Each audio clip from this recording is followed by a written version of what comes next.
ভগ্নাংশের যোগ ও বিয়োগ অঙ্ক করার নিয়ম পঞ্চম শ্রেণীর গণিত। প্রথমে আমরা এই পূর্ণ সংখ্যাটাকে ভাঙাবো। তাহলে আগে আমরা হরটা লিখে নেব। তারপরে কী করব, হরের সাথে পূর্ণ সংখ্যার গুণ করে তার সাথে 2 যোগ করে দিলাম। 3 দুগুণে 6 আর 2 8। এটাও তাই করব, 6 বসিয়ে দিলাম, 6 কে 6 আর 1 7 বসিয়ে দিলাম। এখন 3 আর 6 লসাগু কত? 6। তাও দেখি কিভাবে আমরা 6টা বের করলাম। 3 আর 6 3 1 কে 3, 3 দুগুণে 6, তাহলে 3 আর 2 গুণ করে দিলে হয় 3 দুগুণে 6। এখন এখানে হর দিয়ে ভাগ, লব দিয়ে গুণ। 3 দুগুণা 6, আমরা 2 পেলাম। 8 দুগুণে 16, তাহলে 3 দুগুণা 6, তার সাথে আবার হর দিয়ে ভাগ, লব দিয়ে গুণ, তাহলে 16 হলো। 3 দুগুণা 6, 8 দুগুণে 16, আর 6 6-এর মধ্যে একবার যাই। এখন 6 বসিয়ে দিলাম। এখন যোগ করে দেবো। 6 আর 7 13, 3 হাতে 1, 1 আর 1 2। এখন আমরা কী করবো, ভাগ করে দেবো। 6 ওখানে নাম তাক করবো। 3 6 হচ্ছে 18, 4 6 24, 4 বানালে বেশি যায়, 3 6 18। 28 কত হলে 13 সমান যায় 5 হলে। তাহলে এখানে পূর্ণ সংখ্যার ক্ষেত্রে 6 হর ঠিক হরের জায়গায় হবে, আর যেটা ভাগশেষ সেটা উপরে লবের জায়গায় হবে। তো এটার উত্তর হয়ে গেল। এখন আমরা খ নম্বর প্রশ্নের সমাধান করি। উপরে আছে 9 এর 2 যোগ, এখন 9 দিলাম, 9 কে 9, 9-এর সাথে 1-এর কী করবো, গুণ করে উপরের সংখ্যা যোগ করে দেবো। 9 কে 9 আর 7 হচ্ছে 16।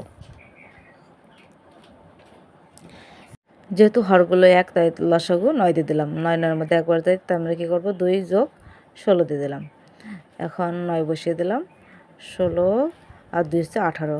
তাহলে আমরা এখানে কাটাকাটি করতে পারছি। 9 কে 9, 9 দুগুণ 18, তাহলে উত্তর কত হচ্ছে 2। তো বন্ধুরা, এটি কিন্তু একটি পরীক্ষার প্রশ্ন। 2025 সালে প্রথম সাময়িক পরীক্ষায় এই প্রশ্নটা পড়েছিল, তার সমাধান করছি। এখন আছে লসাগু 1। 3-এর নিচে যদি কিছু না থাকে তাহলে মনে মনে 1 ধরবো। এখন এই লসাগুর সাথে 1-কে আমরা কী করব, ভাগ করব, তার সাথে আবার 3-কে গুণ করব। তাহলে 3 1 কে 3, 3 3 9, আর 3 3-এর মধ্যে একবার যাই, 2 1 কে 2 বসিয়ে দিলাম। তাহলে উপরে 7/3। যেহেতু লব ছোটো, হর ছোটো, লব বড়, এই জন্য আমরা কী করব, ভাগ করে মিশ্র ভগ্নাংশ করে দেবো। 3 দুগুণা 6, বিয়োগ করলে পাচ্ছি 1, তাহলে হচ্ছে 2 পূর্ণ 3-এর 1। 2 পূর্ণ 3-এর 1, এটা হচ্ছে এই গ নম্বর প্রশ্নের উত্তর। এটা হচ্ছে বিয়োগ অঙ্ক, ঠিক আছে। আর এটা হচ্ছে ঘ নম্বর অঙ্ক। এখন আমরা আগে পূর্ণ সংখ্যাটা ভাঙাবো। 3 3 3-কে 9 আর 2 11।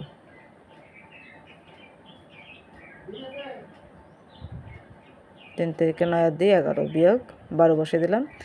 12-এর সাথে 1-এর গুণ করলে হয়ে কত, 12-কে 12, 12 আর 5 17। তাহলে 3 আর 12-এর লসাগু কিন্তু 12। তাহলে আমরা একটু দেখাই কীভাবে 12 পেলাম। 3 1-কে 3, 3 4-এ 12, 3 আর 4-এর গুণ করলে হয় 3 4-এ 12, 12 3 দ্বারা 12-কে ভাগ করলে হয় 4, 4-এর সাথে 11 গুণ করলে 4 11 44, 12 12-এর মধ্যে 1 2 যায়, 17 1-কে 17 বসিয়ে দিলাম।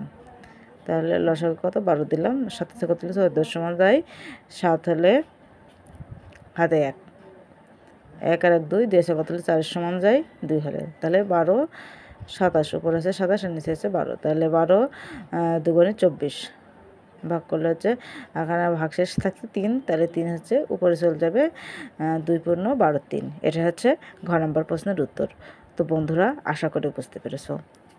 ভালো লাগলে অবশ্যই একটা লাইক করো, আমাদের চ্যানেল নতুন হলে চ্যানেলটা সাবস্ক্রাইব করো, ভিডিওটা সবার শেয়ার করো, সবাইকে দেখার সুযোগ করে দাও। আর কোনো প্রশ্ন থাকলে অবশ্যই কমেন্ট